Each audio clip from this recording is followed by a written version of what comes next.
Que la gracia y la paz de nuestro Señor Jesucristo esté con todos ustedes, hermanos y amigos. El Padre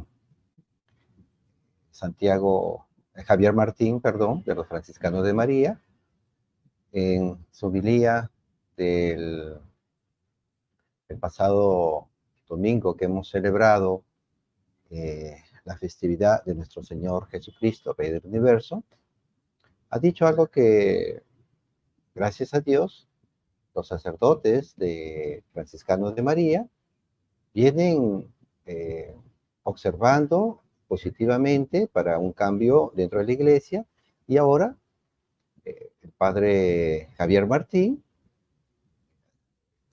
ha puesto el dedo en la llaga en un tema crucial para la iglesia, y se trata de la catequesis. Él ha dicho, eh, sí, una catequesis nefasta. Y obviamente esto nos está llevando, como luego lo va a decir él, sobre arenas movedizas.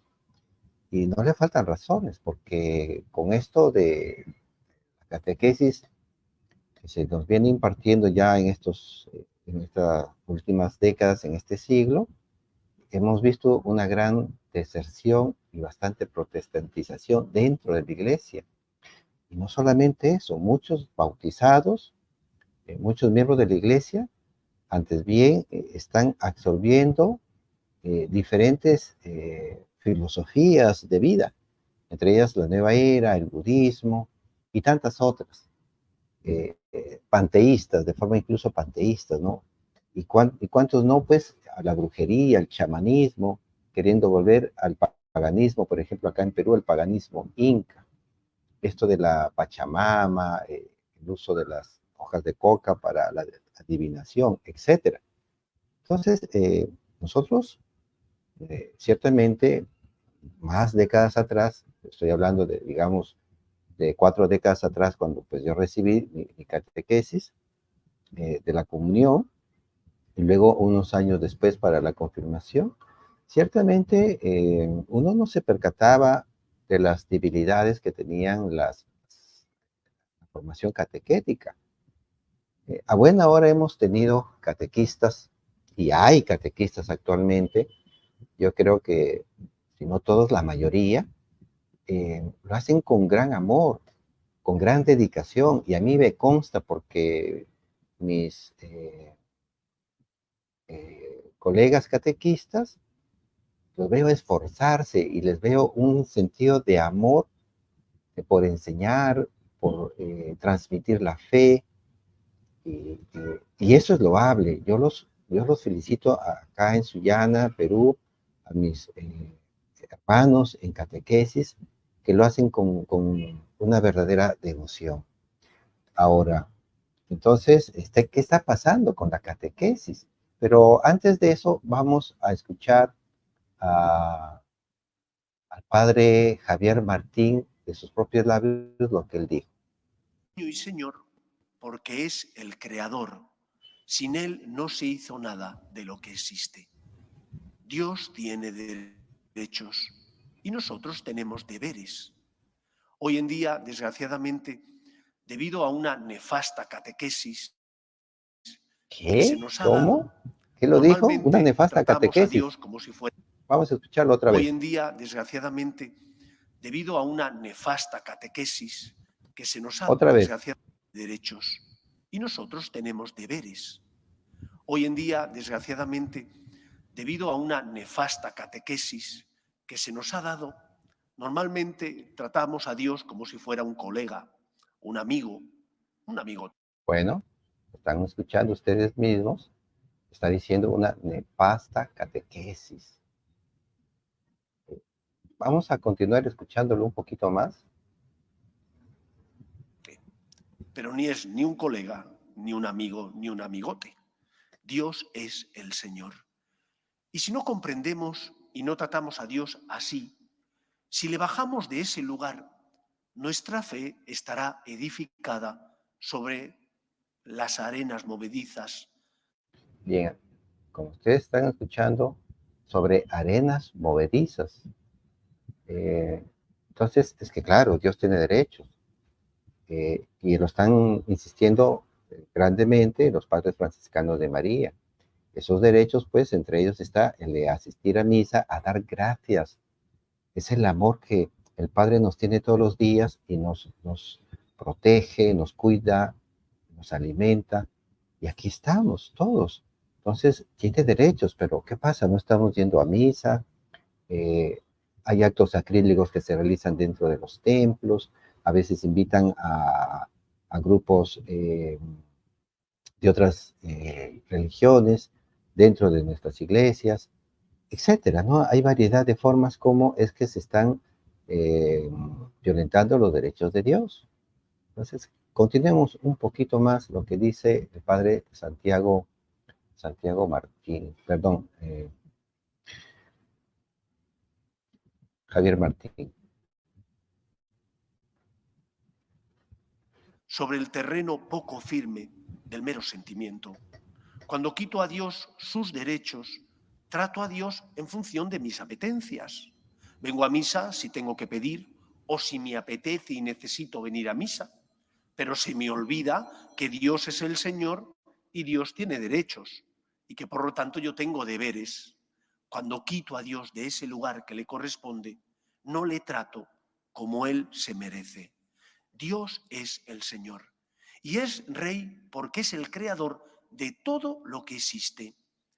Bien, entonces, hemos escuchado al padre Santiago Martín decir, pues, esta situación que se está presentando dentro de la iglesia, la nefasta catequesis, ha dicho, y eso obviamente nos va a llevar a vivir la fe sobre arenas movedizas, como él bien lo dice. ¿Por qué? Porque pues simplemente eh, no vamos a tener las suficientes elementos para la vida de fe, para la vida espiritual, para afrontar la cantidad de ideologías que se están presentando y están en todo el mundo, acá en Latinoamérica también, y que pues están arrebatando a muchos cristianos dentro de la Iglesia Católica. Todo este mundo de las redes sociales, de la televisión, el cine, están atrapando a muchos católicos y les están haciendo perder su vida de fe. Pero obviamente la catequesis, tenemos que decirlo, no es solamente de la parroquia, la diócesis, también es dentro de la familia, dentro del hogar. Ahora, hay que ponernos a pensar que muchos papás, hablemos de mis tiempos, 40, 50 años atrás, las catequesis han, fueron y han venido siguiendo muy superficiales, bastante superficiales. Hay, como hemos dicho, gran voluntad, hay gran servicio en pocos laicos, porque no tampoco hay que decir que son muchos laicos, faltan también laicos, no solamente faltan sacerdotes, pero sí, nos faltan cambios en la metodología, en la temática, en la praxis religiosa que se pide, en la parte moral, también en los requisitos. Y en esa parte es donde también me voy a querer concentrar en el tema de los requisitos porque ahí ese es un tema muy difícil. Entonces,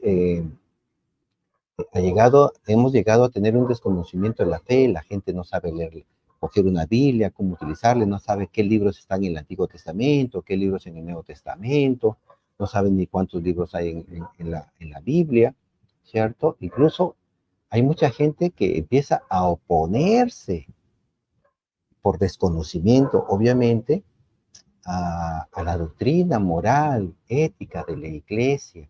Por ahí yo con pena, con sorpresa, conversando con jóvenes y con adultos católicos que no son pues practicantes, muchos de ellos vienen de colegios parroquiales, hasta están a favor del aborto, incluso cuando se trata pues de violaciones de niñas. Pero no solamente eso, sino incluso también de el matrimonio homosexual. Y entre otras cosas más, pues encontramos la poquísima vida de fe sacramental. que da tristeza, da pena. Uno pues se siente acongojado. A mí me da tanta tristeza ver cuántos laicos van a misa y no comulgan, muchos no comulgan y van año tras año.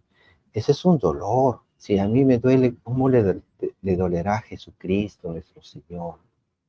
Entonces, y eso va, pues, lleva a que haya una deserción, se pasen, como hemos dicho, a las filas de nuevas ideologías o dentro de la iglesia, incluso lo decía un líder catequista, la protestantización dentro de la iglesia, que ya empezaban a tener eh, pensamientos protestantes dentro de la iglesia. Bien, entonces yo creo que uno de los temas más álgidos desde mi punto de vista, y eso, bueno, obviamente está a la opinión de cada persona y se respeta, es el tema de la vida moral de los padres de los niños a bautizar. Yo creo que en la medida que los papás, pues, eh, no estén viviendo la fe en matrimonio, si no están en concubinato, muchos de ellos, y por ahí algunos más en adulterio, que nosotros aquí no vamos a juzgar a las personas, porque no se trata de eso, ya lo hemos dicho muchas veces, sino de ayudarlas a que tengan una conversión o una profundización en la fe. De eso se trata, de que tengan esa alegría, ese gozo de vivir la fe cristiana, de vivir la vida sacramental, de tener a Cristo en la Eucaristía y en nuestro corazón, al Espíritu Santo que recibimos en nuestro bautismo y en nuestra confirmación, pues que fluya como esa fuente de agua viva que el Señor nos ofrecía. Entonces los requisitos, miren cómo es que vamos aquí a ver este tema de los requisitos. Miren cómo se piden, vamos a verlos cómo se piden en diferentes, en diferentes parroquias. Vamos a verlo. Vamos a abrir aquí unas páginas. A ver, déjenme ver, denme un segundito, por favor, mientras corrijo esto. A ver, permítanme un segundito más. A ver qué tenemos aquí. No, este no es. A ver, vamos a verlo con este. Vamos a compartir la pantalla. A ver, ¿qué nos dice esto? Acá está. Muy bien. A ver, aquí este es Arquidiócesis de Bogotá, Vicaría Episcopal de Cristo Sacerdote, Parroquia San Jorge. Algo muy bonito que nos hace mención del bautismo. A ver, aquí está. Y los padrinos, dice. En los comienzos de la iglesia, cuando se bautizaba a muchos adultos, se encargaba a alguien que cuidase todo el proceso de preparación y su vida cristiana. A esa persona se le llamaba padrino, es decir, segundo padre. O sea, esa fue la idea inicial, pues, con que nacen los padrinos. Eh, Traer a la iglesia a personas que eran pues paganas en aquel entonces y de esta manera pues los presentaban y se convertían en padrinos. Pero luego los adultos, ya los bautizados, llevaban a sus hijos. Entonces el padrinazgo era para los adultos en un inicio. A ver, continuemos lo que nos dice.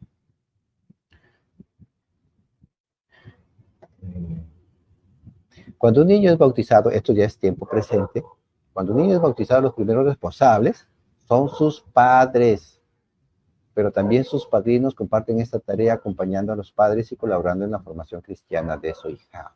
Pero bueno, vamos a ver qué nos dicen de los requisitos. Prerequisitos para el bautismo. Registro civil de nacimiento, se entiende, de los niños, matrimonio católico de los padres. Si no son casados por la iglesia, debe acercarse a dialogar con el párroco. Punto seguido. En su defecto, o sea, si no están casados por lo religioso, solamente piden partidas de bautismo de los padres. Nada más, o sea, no importa que si no están casados.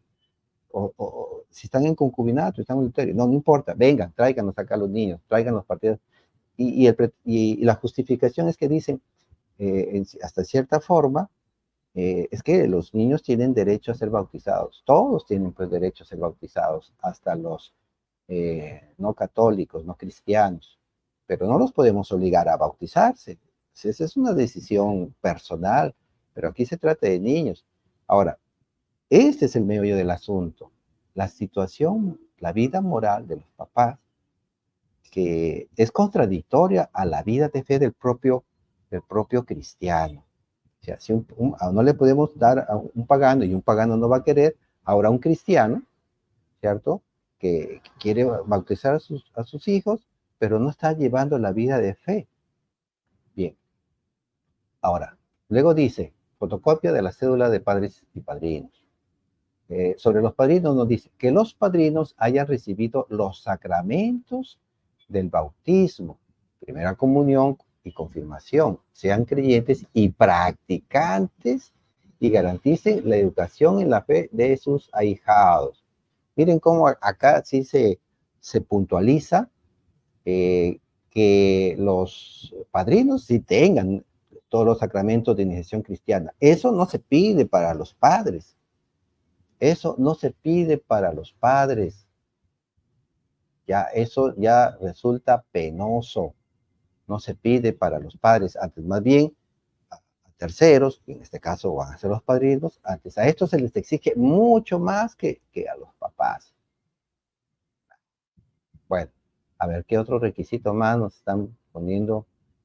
A ver, luego dice que sean creyentes y practicantes. Practicantes. O sea que los papás de los niños a bautizar, no importa que no sean practicantes. La responsabilidad se la vamos ahora a cargar a los padrinos, a ellos, a los padrinos, ya no importan los papás. Que ellos sigan en concubinato, no importa. Bueno, esa es la impresión que da, ¿no? Y eso es lo que estamos prácticamente viendo. Y yo creo que aquí es muy importante el sacramento del matrimonio, porque es la vida del amor. Si Cristo nos dice la carta a los Efesios capítulo 5, de versículo 26 en adelante, que dio su vida por la iglesia para mantenerla santa e inmaculada. Entonces, ese es el matrimonio. Y Pablo va a terminar esa carta diciendo que este ejemplo que da de entre el hombre y la mujer del matrimonio se refiere a Cristo y a la iglesia. Entonces, y todo ese capítulo 5 de Efesios, a partir del versículo 22 en adelante, cómo nos empieza a hablar de cómo debe ser el amor de la mujer hacia el esposo y del esposo, del marido hacia su esposa. Pero miren, esa es la vida moral dentro de la iglesia, cómo debemos tratarnos. Pero eso no se está dando. Entonces, los hijos, los niños que van a crecer, no van a crecer con los padrinos en trato directo, sino con los papás.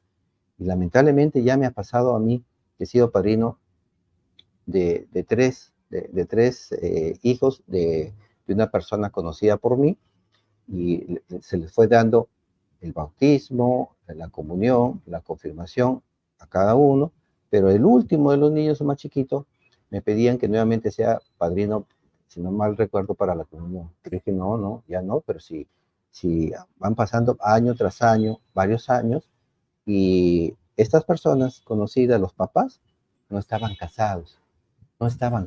¿Cómo están pidiendo y pidiendo? Pasan 3, 5, 8 años, no se casan, 10 años, ya tienen muchos años, ya tienen más de, no sé, 27, 28 años de vida así. Entonces, hay que hacerles notar esto. A nadie le gusta que lo corrijan, nos duele cuando nos corrigen, eso es lo que nos dice la carta a los Hebreos ahí en el capítulo 12, pero el Señor nos ha corregido de diferentes maneras porque nos ama. Y si amamos a nuestros hermanos laicos, pues también tenemos que corregirlos, que hacerles notar esta situación. Entonces, estos requisitos, lamentablemente, eh, están pasando por gran permisividad, por gran permisividad. Y luego va a decir acá una cosa más, y que si son pareja, no estén conviviendo o casados por lo civil. sino que sean ejemplo por su matrimonio en la iglesia. Qué curioso. Que sean ejemplo, dice. Que sean, dice, que sean ejemplo por su matrimonio en la iglesia. Y los padres, los papás, que no importa. O sea, están yendo a misa y el escándalo que causa que para la iglesia que hayan personas pues que vengan a la Eucaristía y estén en concubinato o estén en adulterio. Eso es triste, eso es lamentable. No es para aquí, para que yo, Vicente, me crea superior que otros, no, hay que ayudarlos porque muchos de ellos querrán casarse y algo los estará deteniendo, algún motivo. A ver, puede ser también parte de este desconocimiento de la fe, que no es suficiente atraerse, amarse a las personas. Si yo amo a la esposa, pues tengo que tenerla en vida de santidad, en castidad. Para eso pues me caso y hay que enseñarles a los esposos. Bien, entonces ahí tenemos todos estos problemas. Eh, Ahora, las metodologías obviamente también están haciendo agua. Eh, al participar en las catequesis en estos 2 últimos años para la comunión, me he dado cuenta de que mucho de la catequesis está sujeta a la interpretación del catequista, a los comentarios que hacen los catequistas, o también se realizan explicaciones a través de historias, de anécdotas, ¿no? De parte así como de corte psicológico, ¿no?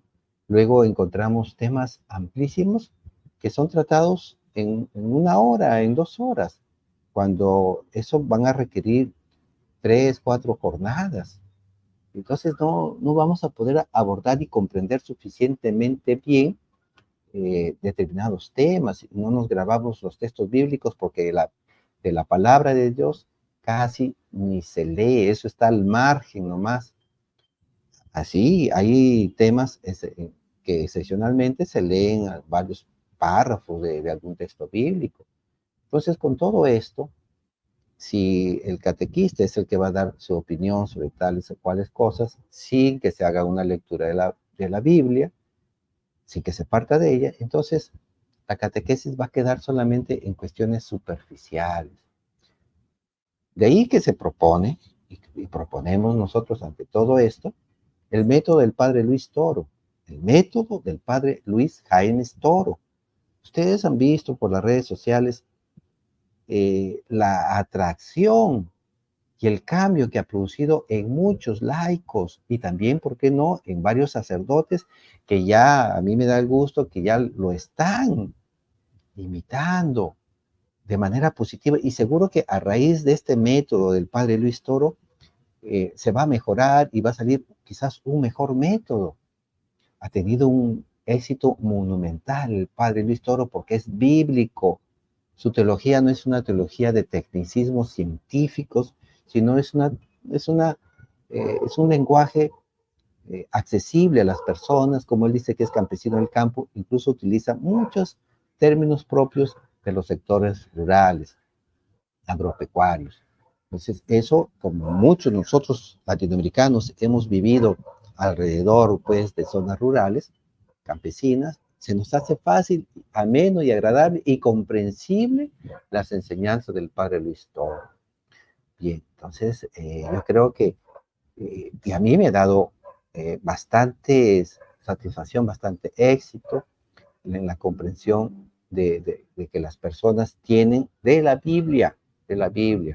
Ah, y luego las dinámicas, los juegos, eso han pasado a ser como quien dice el centro más bien de la catequesis. Eh, Hay buenas dinámicas, pero estas deben ser accesorias y no con tanta frecuencia. No podemos estar pensando que todas las sesiones van a ser de dinámicas y dinámicas y juegos. No. Eh, entonces, una cosa más para proponer es que las temáticas también tienen que ser estratégicas y útiles. Útiles y estratégicas. A los padres de familia que los llevamos por 2 años o durante, ¿no?, semanalmente, durante 2 años, hay que ofrecerles también temas que les sirvan para lo cotidiano, para su matrimonio. Si hay muchos que no están, que están en convivencia así de concubinato, darles semana tras semana, junto con temas bíblicos, hablarles sobre el matrimonio desde la Biblia, porque es la palabra de Dios la que transforma, no es la palabra del catequista o del sacerdote, que es, bueno, que en este caso es otro Cristo, pero es a través de la palabra de Dios que transformamos a las personas. Hay muchas dificultades en los matrimonios jóvenes y también los antiguos.